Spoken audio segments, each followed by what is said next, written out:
تعالى استنى. تقدر تقول لي ايه الفرق بين الجملة دي والجملة دي؟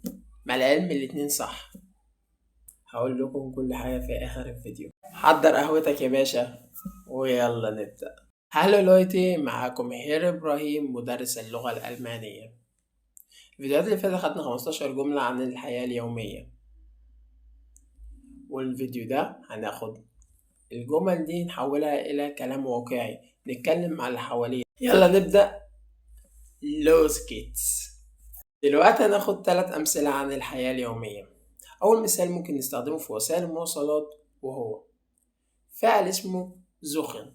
زخن يعني يبحث أو يدور. الفعل ده مهم جدا جدا ونستخدمه في وسائل المواصلات وفي أشياء أخرى. يعني ممكن نبدأ نقول Ich suche den Bus، يعني أنا أدور على الأتوبيس.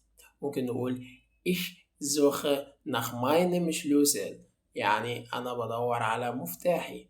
والفعل ده مهم جدا جدا جدا ونستخدمه أكتر حاجة في وسائل المواصلات. المثال التاني، والمثال ده مهم جدا والفعل بتاعه مهم جدا جدا جدا ونستخدمه في حياتنا اليومية كلها، وهو فعل اسمه مشكل، يعني أنا بحاجة أو محتاج.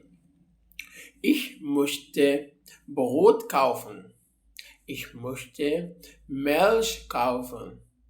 يعني أنا بحاجة إلى شراء الخبز، أو أنا بحاجة إلى شراء اللبن.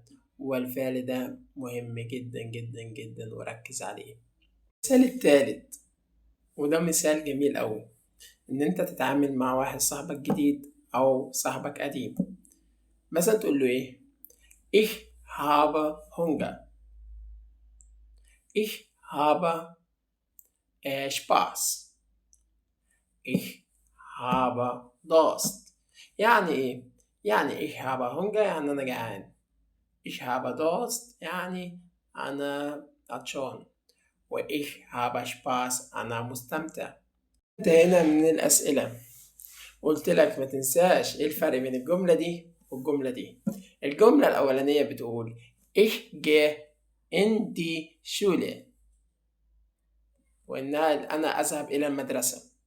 طيب والجملة التانية دي Ich gehe auf die Schule، معناها برضو أنا أذهب إلى المدرسة.